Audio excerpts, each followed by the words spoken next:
Welcome back inside another episode of the Brooklyn Boardroom, where we go behind the curtain and off script with stakeholders and foot soldiers in media, tech, and entertainment. I am your host, Jay Christopher, and today's topic is how to think and thrive as an intrapreneur and entrepreneur in technology. And our guest today is Cedric Rodgers. Cedric's a real heavyweight. He spent about 10 years at Apple, and he has tons of accolades that prove that he knows how to develop, launch, and execute on tech applications. So welcome to the boardroom, Cedric. Oh man, thanks for having me. Yeah. Good to see you here, man. So one of the things that I before I get into the conversation, I like to start out by, the branding of the show is Brooklyn Boardroom. So I like to hear where people are from. So I think you're from Texas, right? Yeah, Houston, Texas. Houston, Texas. Yes, sir. Is that like a Chocolate City situation? Or? Oh, for sure. Really? Sure. Okay. We call ourselves the third coast, but I mean, we got Beyonce. That's right, You gotta Beyonce's you gotta remember now. So we got a lot of Creole New Orleans mix that comes over. Oh, I didn't know that. Yeah, so Houston is a great place, man. At one point, Black Enterprise said it was one of the number one cities for Black entrepreneurs. Really? Yeah, so it's got a huge Black population, but then, like I say, a lot of people are very entrepreneurial. So my parents, basically, I grew up in an entrepreneurial household. Got it. Yeah, I also noticed in your bio that you went to, you studied electrical engineering at A&T in North Carolina. North Carolina, Aggie Pride. Yeah. No, my uncle and aunt went there. They met there. They married shortly thereafter. But the homecoming's off the chain, right? Go. Yeah. No, I went when I was a kid. I need to get back. But yeah, is that like the biggest Black homecoming in the South? Yeah. Well, right now, North Carolina A&T is the largest HBCU in the country. Oh, okay. I didn't know that. We call our homecoming the greatest homecoming on earth. Really? So it is the largest. And as far as the engineering school, it graduates the most Black engineers in the country. Oh, wow. So Heavy. It was a great school, a great institution. I loved every bit of it. Yeah, so I got a great experience there. And on top of that, I didn't mention this yet, but you also have an MBA from Emory. Yes, Emory Got University out of Atlanta. Yeah. Which you told me you did full time while working at Apple. I did. So Apple, they treated me well. Yeah. And so they actually took care of that while I was working there. It's not something they commonly do. Yeah. Because they sometimes do percentage, but I had a really good relationship with several executives that I guess we can talk a little bit about that kind of afforded me that opportunity. Wow, no, it's heavy. I mean, look, bro, you've accomplished a lot, which is why I wanted you here, man. And I think there's a lot that we can learn from you, from your very practical and scientific, technological background, but also as an entrepreneur and kind of how you navigated these crazy streets out here. So let's just jump right in. Sure. So, as I described to you earlier, and for the audience that hasn't witnessed the show before, but we first start out with understanding the fundamentals, then we move into understanding the market, and lastly, we try to focus on being woke, right? Mm. So from the fundamental standpoint, for those who, and I'm one of these people who don't really understand the fundamentals of how technology works, and even how to develop or create any kind of application, just show us the roadmap, right? So as a developer and creator of technology applications, what are the key components and stages of bringing that new innovation from inception through the beta phase? And then what are the general timeframes for those steps? Yeah, I mean, it's interesting. I always tell people when you think of developing an app, it's kind of similar to a developer of a house, And so when you think of a home, what's the first thing you got to do when you get foundation? Yeah, but even before that, you got to do what? I don't know, man. The marketplace. You gotta get some kind of architect, right? Lay out a blueprint. I see the blueprint, and you got to think about what kind of house it is you want. How many rooms, floors, and you really plan that out. And then you have that specialist. What do you call that guy that does that blueprint? So when you go into app development, you really have that, first of all, the ideation of the idea. What problem are you trying to solve? That's the very most important first thing, step, right? Okay.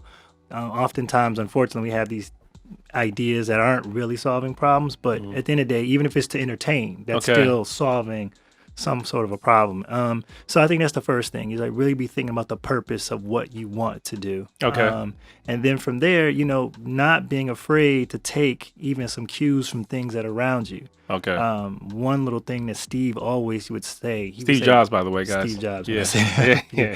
Yeah. Steve always says, we're not ashamed to steal ideas, from other people, right? Okay. And then be able to iterate on them and make them better. And so, oftentimes if you look at the best ideas, they are really like culminations of other ideas, coming together, right?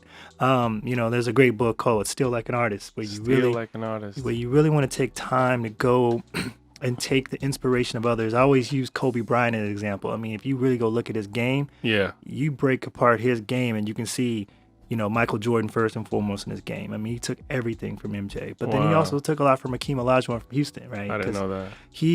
When he wanted to go work on his low post game, actually Kobe was the reason why then everyone started to go working with Hakeem out of Houston, right? So everyone goes and gets his footwork because he was such a, dope big man as far as his footwork, right? Yeah. And so when you think of bringing all that back to technology, it's the same thing, right? Okay. You're looking at kind of like what are the kind of user interface ideas that exist? What are some of the technologies that exist that you say, okay, you know what?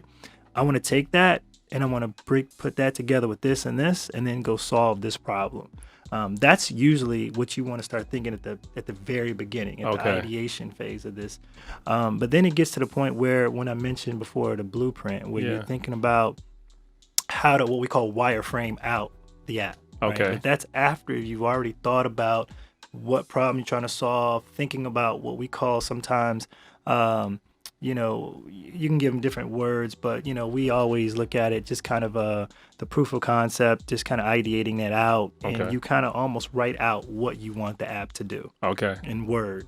Amazon has a great way of doing it where they call it starting with the end in mind. So they'll actually have their people, and usually product managers, it's that person that's assigned to kind of really see this out. Yeah. Where they actually make the person write out basically a press release about the product. Really? Yeah, and says, here's the product, here's what we're going to solve. Today Amazon is releasing this product. Even before you begin building anything? Haven't touched their thing. Wow. And because they use that as kind of like the roadmap and guidelines to make sure they're solving the right problem, going after, because what happens oftentimes when you're building things, people start throwing other things in and it starts to move away from what you really were trying to solve. Okay. And so Amazon's process, and it's well documented if you want to look it up, and I even have it on my phone, I can bring it up and go in more detail, but they're really good at that. And so is Apple, where you really are thinking about what you're trying to solve. And then from there, then you move it from basically from words to more skilled, like outlining and what we call wireframing of the app.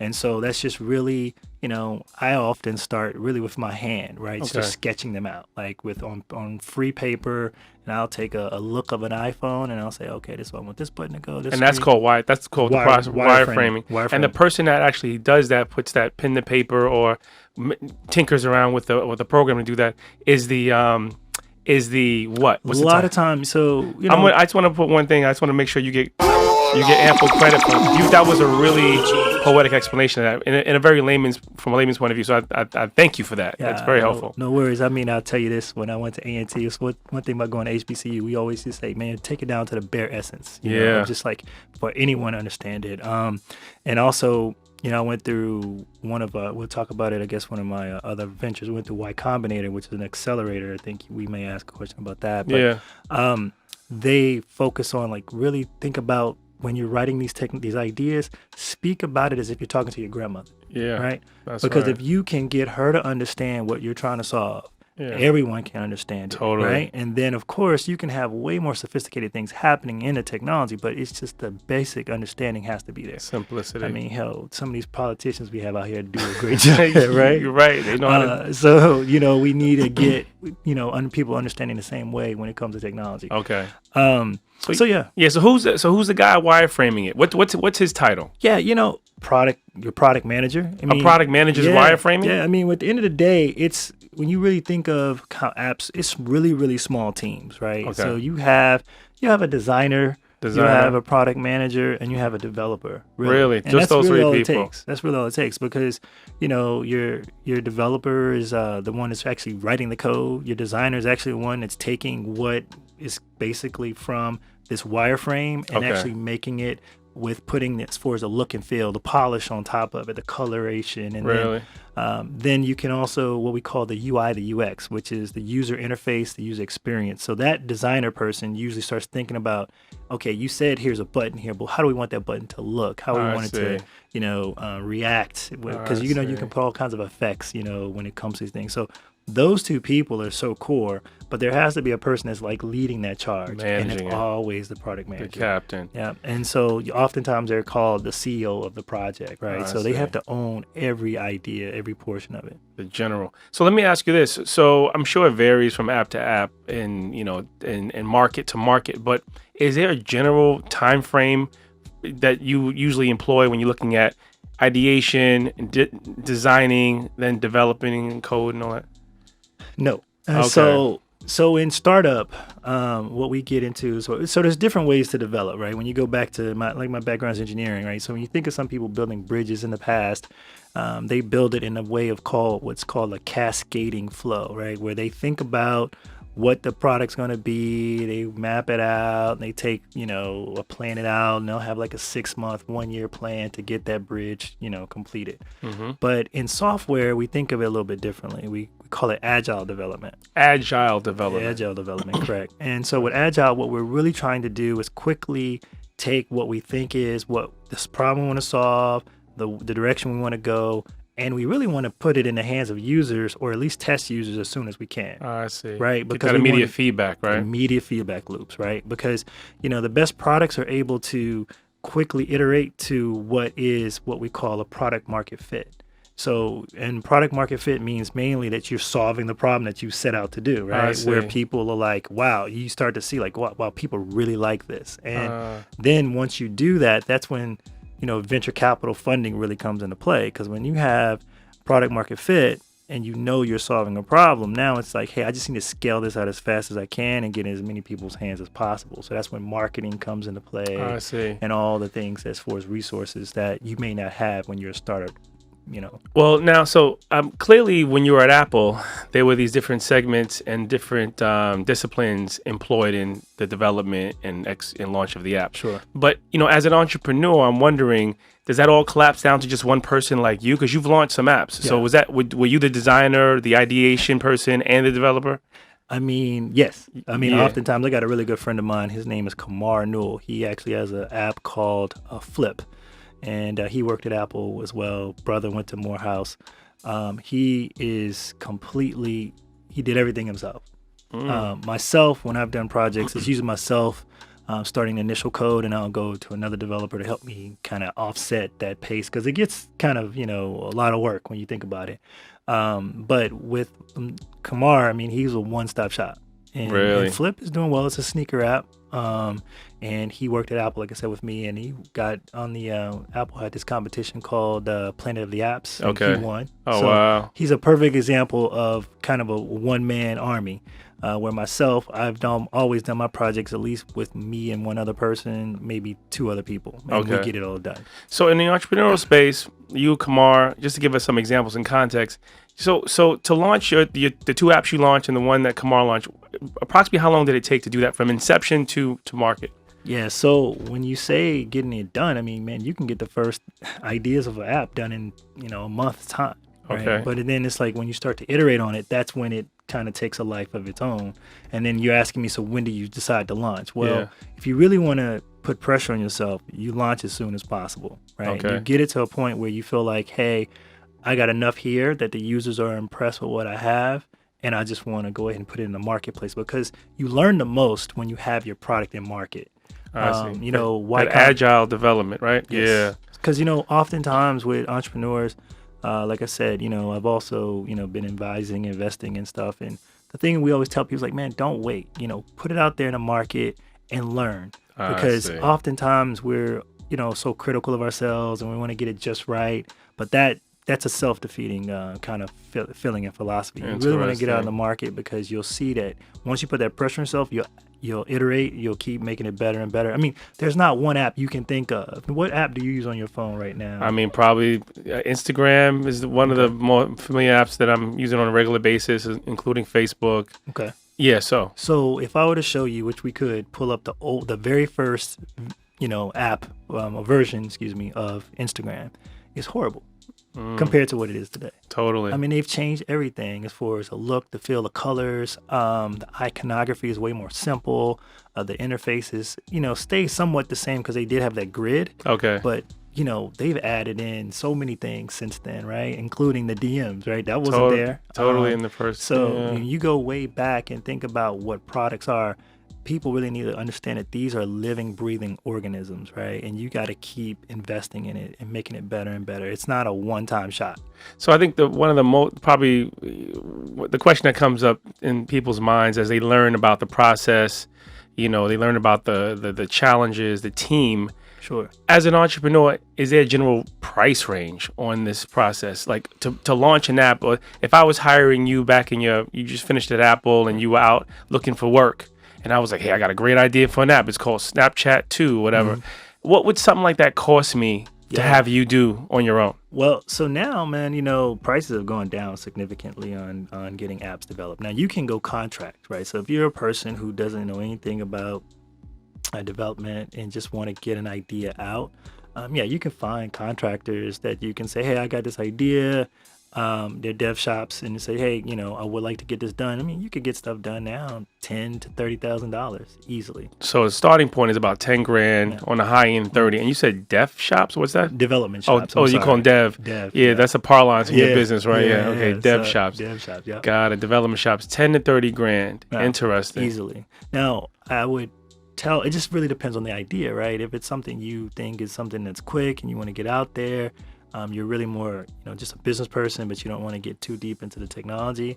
It's a way to try it. But I would also say, though, oftentimes, you want to get as much as you can for as little as possible when you're being a startup CEO, right? Totally. You're thinking like, okay, what can I do to maybe contract one developer, not a whole dev shop, that does it. Well, what about this? For the people out there who heard what you just said and said, yeah, but, I heard my buddy, went over to China or India and did it for. Yeah. Is that a practical point? Is that a practical approach? And is it worth the savings? I'm assuming they can do it at probably half the cost of what they do it here for. Yeah, you definitely can save money by, offshoring, outsourcing the development. But I can't think of, like I said, this is the interesting part. You can't think of a lot of startup companies, however, that did that. Have done that. Yeah, that is successful. That's a good point. Telling. It's about building a team. It's way more than that, right? Yeah. Now, I will say what often happens, just to kind of peel back the curtain on some things. Sometimes people will go ahead and develop their own iOS app, so that's for Apple. Okay. But then when they get ready to go do Android, because they already got a lot of what they know they need, basically learned all the things they want to know through the Apple platform, they'll go and contract out to go get an Android app done, right? Because Android is a different ball game because it's so many different devices. It's written in a different language that's a little bit easier to go kind of pay and get somebody to turn one out for you pretty quickly. That's often what you'll see happen. Interesting. Okay, well, clearly that's a technique. If those of you listening to this need to save some money, do it on the Android platform in China or India or Jamaica, wherever you can find the developer. You know what I'm saying? Yeah. Okay, so listen, moving forward, we actually touched on a lot of stuff already about the key people critical to the process, the time frame, the cost, and just working with that budget real quick, that 10 grand or that $10,000 to $30,000. If you were to segment that according to the designer, the developer, the product manager, how would you chop that up? Most of that money is going to be going to the developer.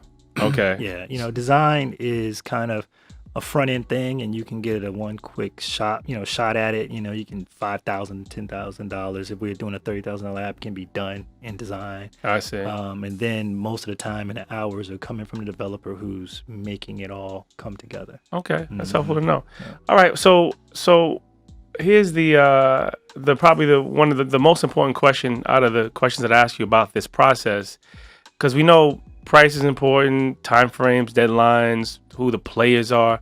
But I bet you, considering you were a student under the great Steve Jobs, co-founder and CEO of Apple, I'm wondering from your point of view, what type of mindset and perspective do you need to adopt in order to bring that tech idea to fruition? Yeah. And what'd you learn from Steve about that? Well, I don't want to say I learned directly from Steve. I worked with Steve a little bit. Okay. Actually, who I actually got a chance to really work with on several projects was actually Tim Cook, current CEO. Oh, yeah.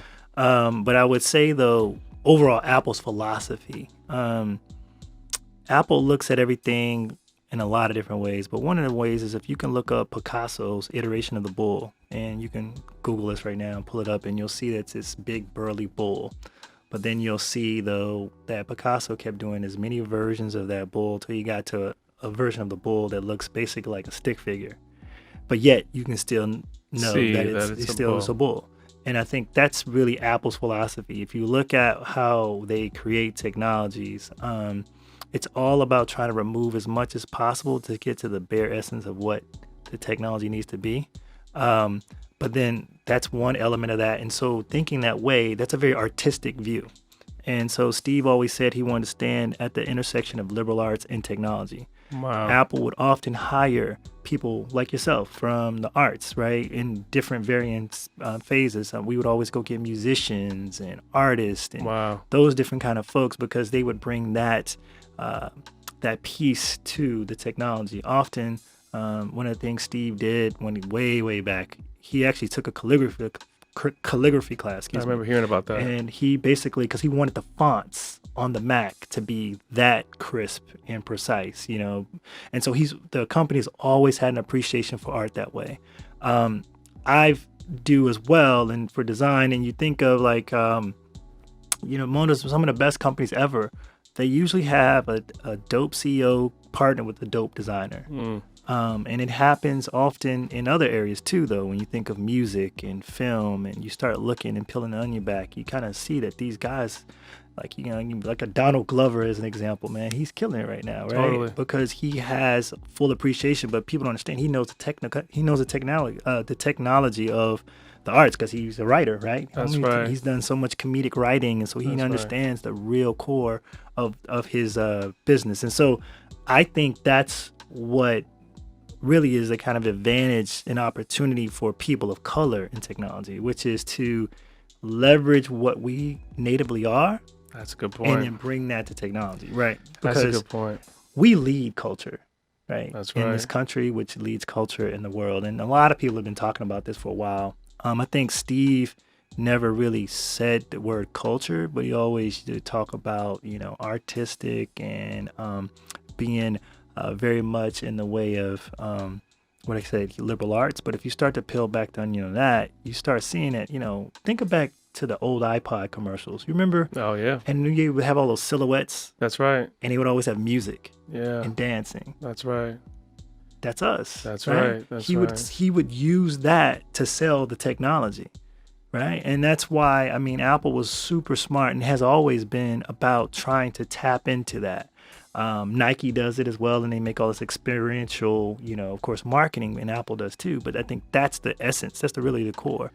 And the reason why they bought Beats by Dre and those things, because it's about owning elements of that, and leveraging that into getting people to buy the technology, because that's what leads it. No, I love it. You really, I got to give you another one of these, man, because you're really dropping bombs, right? Lots of us to focus on here. The harmony between art and tech, harmony between business and art, harmony between product and art, right? That's super important in order to really leverage whatever the product is you're trying to launch.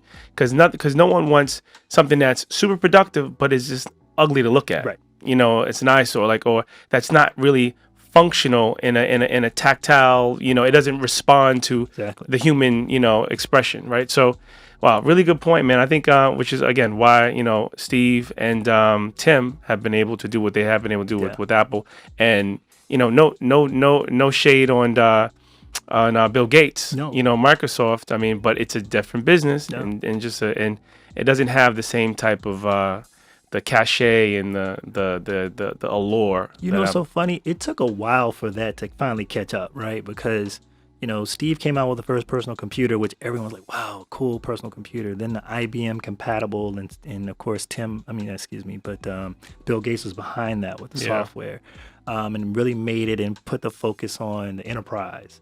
But it took a long time for people now to want personalization of their technology, even at work. But it took, 30 years? Yeah, no, decades. More, right? Decades. Before it happened. But you know what led the charge on that? It was the iPod. It was the iPod that changed the whole game on that. Then it went from the iPod to the iPhone, and then he got into the iPad. That's right. And so that was and some of these things were the things I worked on when I was at Apple. And so it was like this halo effect, and making people want, like, man, why I want my software for work to look like the same software I have on my iPod that's really cool and easy to use. I got this cool little click wheel. I want that same little, experience. But it wasn't until Apple was able to really get a product to the masses, beyond what a personal computer can even do, that it really started to wake people up. I'm curious though, as a quick aside, did that long-term vision, was that shared with the masses of employees at Apple? Meaning, hey guys, we're going to start with the iPod and we're going to end up at the new Apple, desktop, or the iPad. Was that? So the way Apple works, though, they have this meeting annually. It's called the Top 100, and so in the Top 100, a lot of that kind of strategy is shared, and some of that, of course, is not even shared in that room. But the Top 100 are the top 100 executives across the company that they share these to, and it's kind of grown a little bit more than 100 people. But that is where Steve would show, kind of a little bit of product line. Because Apple doesn't even really show product line to, let's say, other corporate partners or anything. They keep it all internal. Really? And so that was always a complaint, when I would be working with other partners. They're like, well, we want to see what's coming next. And I was like, we don't show what's next. We don't do that. But in that meeting, that's shared. And that philosophy was shared. Now, so going back to really answering the question, I think it really centered around iTunes, right? Okay. Once they said, hey, we got this software now, we can make it easy to, of course, get music onto the iPod. And then once Apple really woke up to the phone, because they were going to do the phone first. Oh, really? Yeah. Oh, wow. And so they did the iPod, then they went back to the phone. Wow. So it was really, that was Steve and his vision. One thing he always would say, and I think this is very relevant to the conversation, he's like, really good executives have to learn how to see around corners. Really understand, kind of looking at the environment and be able to think about where things are going. And he would often quote this Wayne Gretzky quote where you say, we want to skate to where the puck is headed, not to where it is. And so Wayne Gretzky always say, people ask him, like, how are you such a great hockey player? He says, well, because I skate to where the puck is headed, where everyone is skating to where it is. And so, Steve Jobs took hold of that quote and kept that, right? And it's really, really paramount when you think about that, because even no matter what business you're in, so oftentimes we can get caught up in the moment where we are, but not really thinking about where we're going. And one of the ways Steve would say to do that is like you have to learn how to zoom in and zoom out. So that means, pay very close attention to the detail of where you are at the moment, but then also zoom back out, kind of take this like 300,000 foot view of where you are and be able to say, okay, but now how does that play into this whole entire landscape? Wow. And so that's some of the things that I think I took away from my time at Apple, right? Totally. And oftentimes Tim Cook is known to be more of an operational minded person, which he is, but he has a lot of great vision too, because he knew what Apple needed to do to go into China. See, Apple started really killing it once it went killing it in China. Oh, I didn't realize that. A lot of people didn't realize that. Yeah. So when he lined Apple up strategy-wise to do everything in China, to get, of course, all the parts well ahead of time and getting at these low prices. And so he did a lot of great things operationally that prepared the company to really, execute and leverage its position and seize the market. Exactly. That ground game, that groundwork, that digging, right? Yeah. I think real quick for those millennials watching who don't know who Wayne Gretzky is, he was the Michael Jordan of hockey. I think he played for the LA Kings, right? Yeah, he was phenomenal. So guys, do the math. Know your roots, know your culture. You heard? So but this is a great segue because you're talking about, getting into the details, also understanding the big picture. So we're going to segue now into what's going on right now in the market, right? So tell me, with all these new tech startups and mobile apps flooding the market, like what is the venture capital market like right now for tech entrepreneurs? Like because you mentioned Y Combinator, which is an accelerator, which we'll get into, but like you're a guy who's, got lots of ideas, has successfully turned those ideas into, tangible, real applications. But like you're always probably on the lookout for new opportunities to partner and find money. Yeah. So what's that like right now? Yeah, it's an exciting time because, if you're thinking about especially for people of color, okay, I'm going to stay right there for a hot second.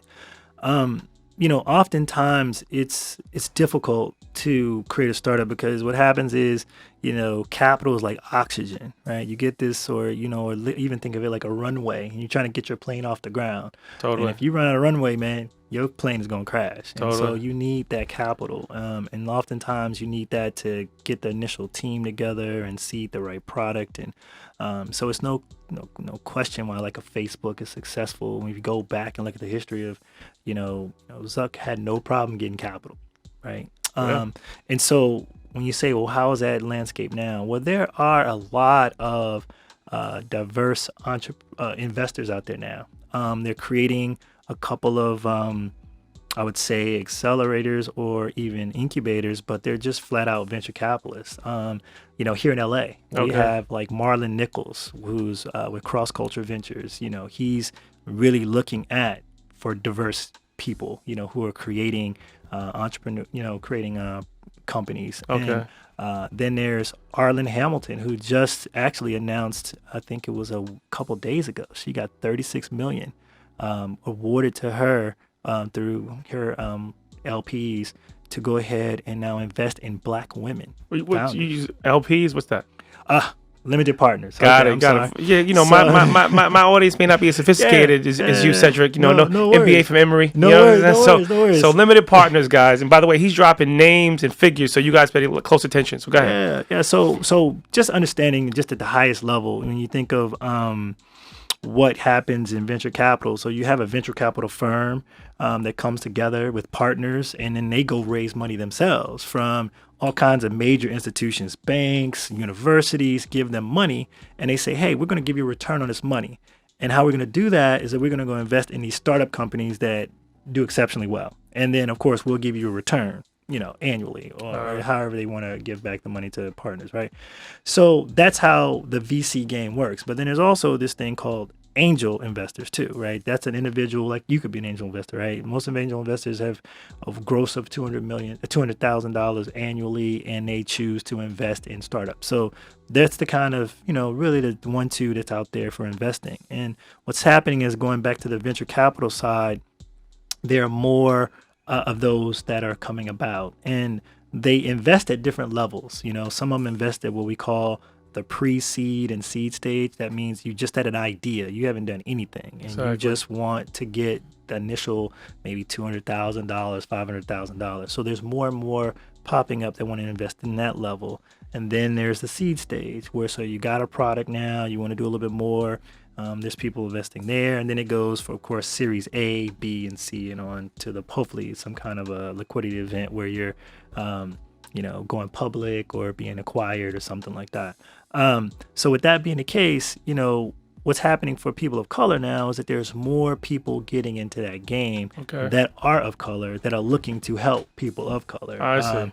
And so, there's several that are in the Bay Area. And then there's, like I said, here in LA, more and more popping up here, and even in New York. So those are some of your larger, and in Atlanta, because, I do a lot in Atlanta too. So there's several markets where you're starting to see people that are purely looking to invest in diverse founders. So with that being the case, I would say that the market is getting somewhat better, but the bar is also raising. And what I mean by that is that because there has been so many people wanting to get into the game, they're looking to see if the idea is really good, right? And they want to see you put in maybe a little bit of your own skin in the game, meaning you finance a little bit of yourself early on to see if you can get a little traction or something to come back to them with that really makes sense.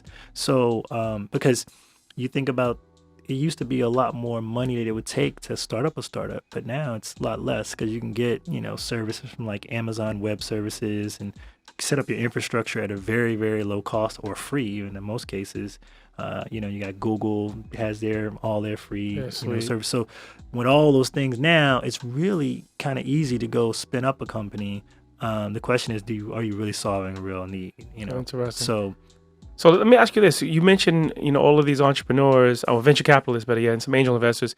Is there any particular forum or event that brings them all together a few times a year that would make it easy for the folks listening to be like, okay, I'm going to make sure I get to that event because they'll all be there? Yeah, I'm not sure if everyone here has heard, but Blavity.com. Morgan DeBond, she's an excellent entrepreneur friend of mine. She's now they have created what they call Afrotech, and so it's been the last 2 years now they've been running it. I actually spoke the first year, and then the second year they had some really great entrepreneurs to come speak, or just not even entrepreneurs, but even folks. Bozeman, she was with Apple now. She's over at Uber. She's one executive VP there, black female, really exceptional. She gave a wonderful talk last year. Yeah, Bozeman St. John, guys, former Apple executive, like you said, former Pepsi executive. Friend of mine, and incredible woman. So she actually spoke and gave she brought the house down with her stuff. And so it started, I think, at roughly 500 or so. Now it's getting 1,000. I think next year I would not be surprised to get 2,000 or more of all of us in one room. And it's not just, and like I said, it's not bringing just entrepreneurs, it's bringing anyone who works in tech. So if you even want to get into the game and go work for the Apple or Google, they're represented there for networking, and they're actually even doing recruiting. They were even recruiting last year. Man. They're putting together a really, really great program. And so I would say anyone who really has some real interest, get to Afrotech. Get to Afrotech. Get to Afrotech, guys. That's no joke. Yeah, I got a nephew, man. He's finishing up at MIT, computer science. I took him last year. He had a great time. I'm taking him again, next year because he's ready now to go. Wow. He won't have a problem with employers, but MIT. But you failed to mention that you helped him on that path because he was looking at something else originally. So you had to mentor him a little bit into the whole MIT. Yeah, that's funny, man. Yeah. Like a lot of us growing up in the hood, like you want to play ball, and he's not that good. So I was like, listen, man, I was still at Apple at the time. I was like, your crossover and what it needs to be. Yeah. Let me show you this thing called iOS. And so got him interested in coding, man. He was in the 7th grade. And so, got him that early coding, and he's a bright kid, and he's not even that much of a kid anymore, but he's a bright guy, and he took off, and he got into robotics, programming, and then he got a scholarship to MIT, and so he's doing. But it started with that conversation you had with him, and he respected what you had to say because of the relationship, and he respected your own success, right? Exactly. So there's that's a testimony to just how important it is to just impart the wisdom when we can with the young people coming up behind us, because they don't have to make the mistakes some others have made if we're involved in their life and everything. So well, listen, man, you really, this is a great interview, by the way. I think I'm learning a ton because I'm not I don't know this background, so I'm taking my own notes. But so here's the other question I have about the venture capital space and the money game. Sure. So assuming all money isn't the right money, right? What are the most effective ways to evaluate a potential investor partnership relationship? What would you consider, and should we be considering accelerators, incubators, if we already have the capital we need? Okay. Yeah, that's a layered question. Totally. I think, venture capital and just investing in general, it's a relationship, right? It's like, they need to show some interest in what you're doing and ideally have some knowledge, right, that they're bringing, because a good investor is going to not just give you money, they're going to give you access, to additional investors, maybe potential partners for your idea, and that can actually push you as an entrepreneur to move things forward. And they're going to they shouldn't be taking over, but they should definitely be, pushing you to go further. And, what has actually hurt, a lot of people of color in the past is that it is kind of a nepotism that takes place. Like, not kind of, it's definitely a nepotism. Interesting. Let me just be clear. Like I mentioned Zuck before. Like, Zuck, a white guy coming out of Harvard, he's intelligent, but he can go into a room and raise money easily. Oftentimes you can take a brother who's the same, who could have gone to Harvard, but may have had challenges to raise money. And sometimes that's about getting access. So that's why an Afrotech is huge, right? So you can be in a room with people, to the capital. Get access to capital and the people and make the connections. But, so with that being the case, you got to find people who are like-minded. Doesn't mean you have to be the same race, but you definitely have to be like-minded. People who can see you as like your gifts and say, yeah, I see why you are going to be the person that's going to see this through, because entrepreneurship is tough, Totally. Especially in the tech game. I mean, it's ups and downs. As an example, look at Snapchat and Facebook. right? And these are two white guys, right? Yeah. But listen, look how your boy over Snapchat is getting his lunch eaten. That's right. Facebook went and got, of course, Instagram, and they really pretty much turned Instagram on Snapchat, That's right? Doing they still to your point earlier, stories, innovating what's already out there. Yeah, man. Innovating and creating on top of what exists. And so anytime, Snapchat gets innovative a little bit, Facebook leverages the Instagram property and steals those ideas. And even like to the filtering that all the women right. like, all That's that's right. in Instagram now, just That's like it is in Snapchat. So it's a dog-eat-dog game. And it's not always about who you are and what you do, because the guy from Snapchat, he come from money, right? So, but it doesn't matter, and so did Zuck a little bit. So they're just going at it. So what I say that to say that investors are looking for the person who's going to see that through, who's going to fight that fight, who's not going to cower away from those kind of challenges, who's going to be up in the middle of the night, making sure that everything is moving forward. So there is a real kind of litmus test that they have on their end as far as the investor. But then on the same end, you as the entrepreneur needs to be looking like, is this investor going to have my back? Are they going to be with me as I may need the next round of funding? Are they going to help lead for that? Or at least continue to help push me forward? So those are real questions you have to ask yourself when you're getting a chance. But oftentimes for us, we're just happy to get money, right? Totally. The check shows up. We don't ask any questions. Man. I don't care where it came from. Right? Yeah, exactly. And it happens in film too, right? Yeah, it happens in everything that we do. And so we're sometimes at a disadvantage. So I say all that to say that, when it's your first time out, it doesn't hurt to try to find the incubators and accelerators who are sometimes the groups that will be a little bit more nurturing in nature for you as your first time entrepreneur. Finding angel investors that may have done this a time or two that you can find. So you mentioned accelerators. So I was fortunate to do what I've done 3 startups, and I've done 2 that have actually gone. I've approached Y Combinator the first time. And by the way, guys, just so he said that nonchalantly, but Y Combinator, and this is something I've learned from Cedric, is the creme de la creme of accelerators out there, right? So it's the Harvard University of business accelerators. But go ahead. Yeah, and so some of the companies that we all may know, they've gone through their Dropbox, Airbnb, Box, Instacart, and go on and on and on of companies that have gone through this program. And it's a 3-month program. And so it's very difficult because they have thousands and thousands of applicants, and they do it twice a year. Okay. And then you apply through a written application, a video, and then you get a chance to do a 10-minute interview. So it's 10 minutes. So you sit you in front of all the 3 or 4 partners. You come in, you pitch. It's a real gauntlet. Yeah, it's a gauntlet. Yeah. It's the closest thing. I'm a member of Kappa Alpha Psi Fraternity Incorporated. Yeah. It's the closest thing to pledging that I've actually done in a corporate world. Like in an intellectual business capacity. Yeah, they try to put you through it, the whole process. And so I say that to say that there are programs like that even if you don't get in, because I didn't get in the first time, right? Okay. I applied and got the interview, but then we kind of bombed the interview. Yeah. And so I went back and did it again.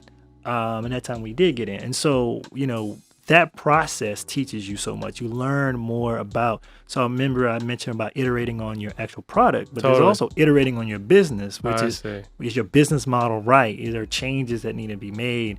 Is it a bad idea? Because when Y Combinator, they're looking for 4 things, and this is what every investor is looking for. So I should say this. Yeah, please. First and foremost, they're looking for: is it a good idea? Is it a good idea? Is it really solving a problem? Okay. With that, have they created a good product to solve this problem? That I can see and demo. Okay. And have they actually already launched this product? And has it received traction, right? So that's the other one, so it's the idea. The idea. It's the product. And it's traction. What's 3? There's a 4th. There's one more. Yeah. And then I'm like, who's the team? Like, is it a team of people that I think can scale?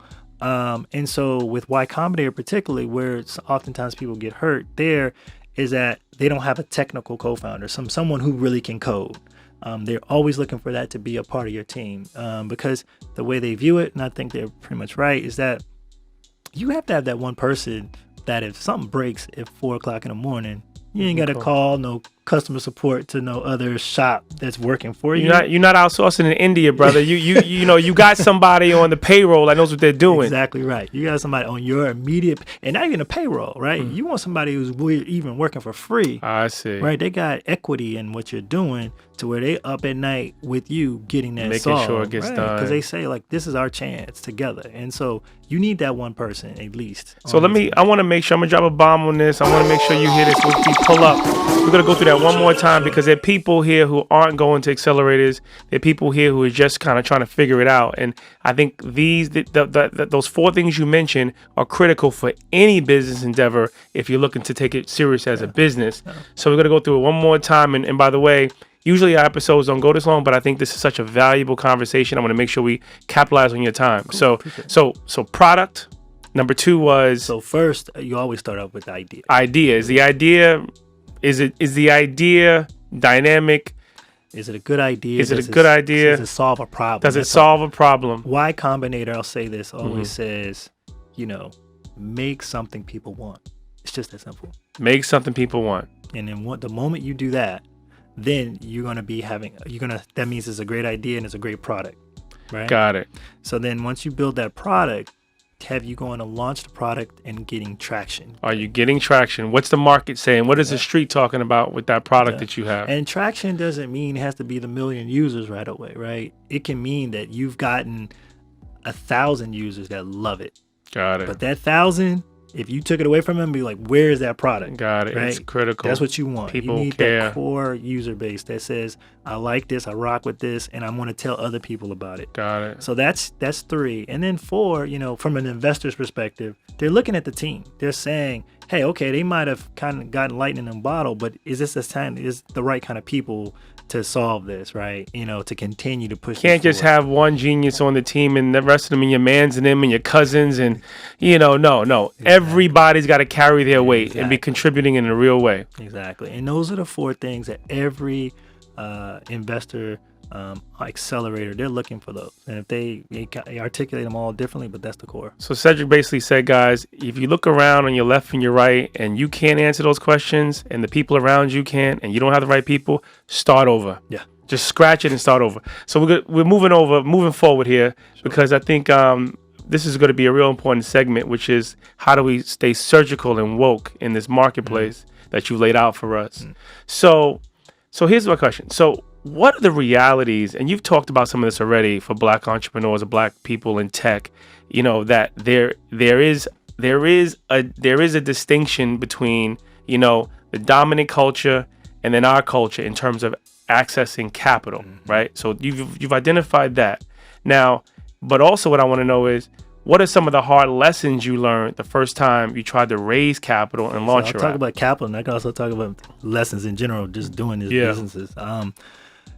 For me, the first time out, I've left out of Apple and I had a pretty good scenario financially for myself. And I said, oh man, I'm just going to do this myself, the first project. And I took money out of my own pocket.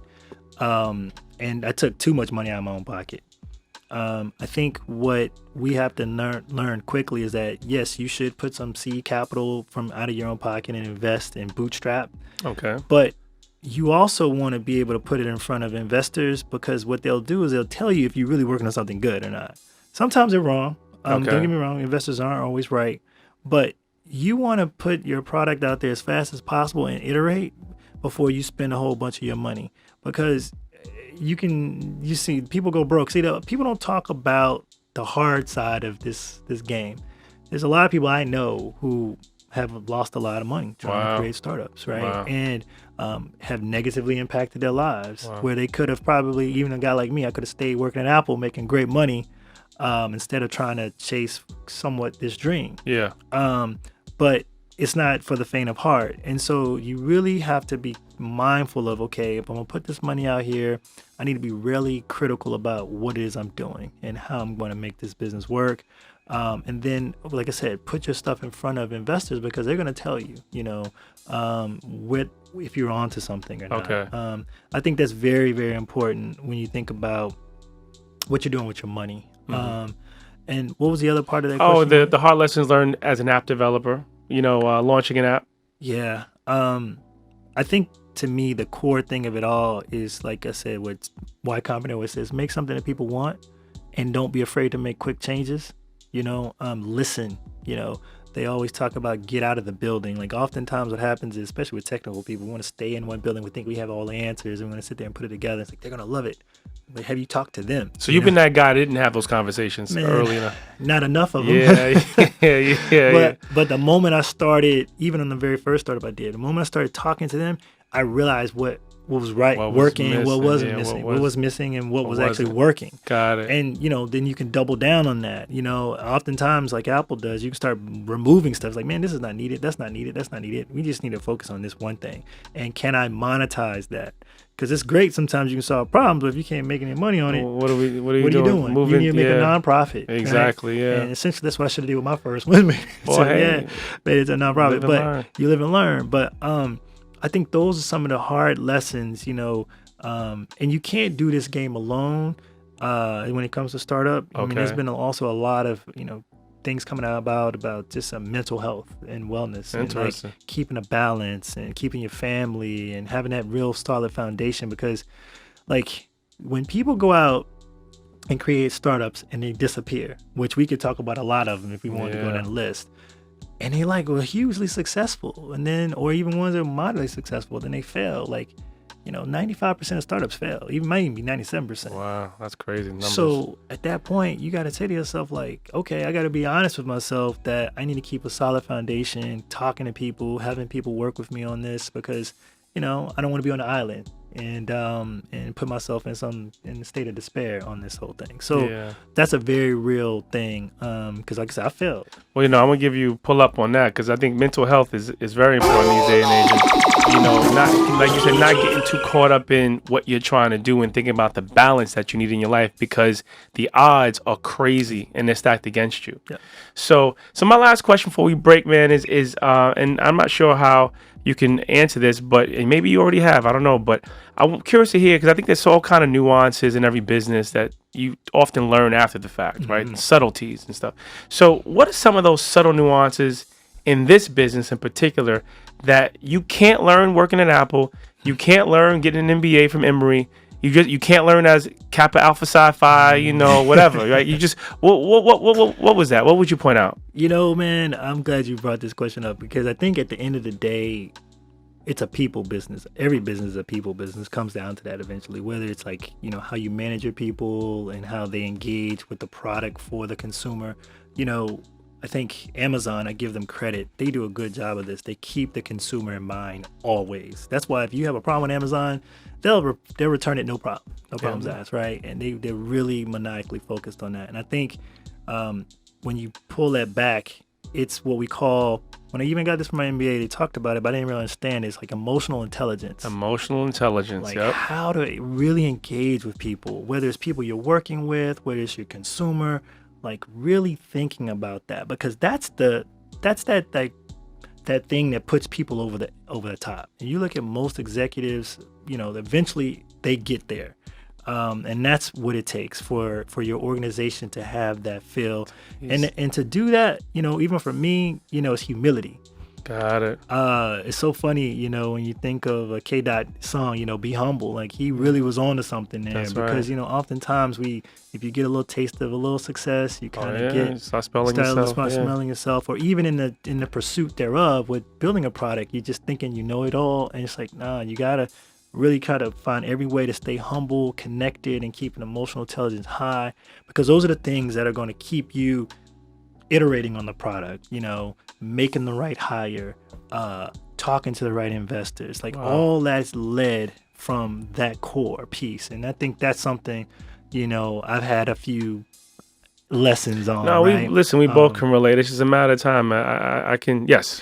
And yeah. I'll throw that in because, oftentimes with these startups, you're not founding them alone, right? Your co-founders involved. That's right. You're working with other people, and, it's like a marriage on that side too, that's right? And you got, communication and empathy and all these words, man. When you're growing up, it's like, what do they mean? But when you really get deep into business, you start to see those are the keys to success. Because that can be your lack of humility can be a real barrier to your pocket. Yes, sir. and to your success and to whatever the goal is. So I think it's a very simple, thing to remember, but not a simple thing to incorporate into your life, especially if you're a person who's used to being successful, being that guy, or being affiliated with that organization.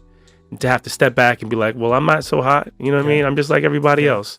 So, and I'll add one more other thought just for your audience too. It's just, when you think of who we are, we have to kind of continue to understand how we can leverage culture to our benefit. When we think about designing and developing, solutions, how are we really thinking about our own needs? Interesting. And like thinking about culturally what's hot for us. Totally. Because when you do that and able to really make it real in technology, always does well. Totally. And so I think that's another thing that we often got to continue leveraging culture for us. Yeah, got to continue to find ways to leverage culture. And one of the easiest ways to do that is to never forget our past, right? Thinking about all the people that inspired the differences of the music and song and dance and the arts. Like, there's so many people that we stand upon the shoulders of, and saying that we continue to keep them in mind and think about their artistic. I always think about some of the best music producers. All they do is take old school music, right? That's right. Replicate it, take inspiration from it. I think that's some of the thing that we want to continue to do when we're solving our issues, because if we do that, it's like I think it's the core of us, and it's like our competitive advantage. Wow. Well, listen, brother, you dropped some heavy stuff on us. Picasso, humility, you know what I mean? You definitely have, your experiences, life experiences at Apple clearly did a lot to enrich your perspective on business. So I'm very, very, very take my hat off to you and thank you for what you shared. Appreciate and it. I think that the audience will really value this conversation as well. So thanks for coming through. Definitely come back when you've broken 10 million or 20 million or your next big adventure. Yeah. And you can share what's working, what's coming up in your brain. Yeah, we got something new coming real soon. Clearly. Well, you told me a couple things, so I'm excited to see that happen. All right. But anyway, so this has been another episode of the Brooklyn Boardroom. Thanks guys for tuning in. Make sure you find us on the Google Play and the iTunes, and or just look for me on any social media platform at BK Boardroom. All right. Deuces.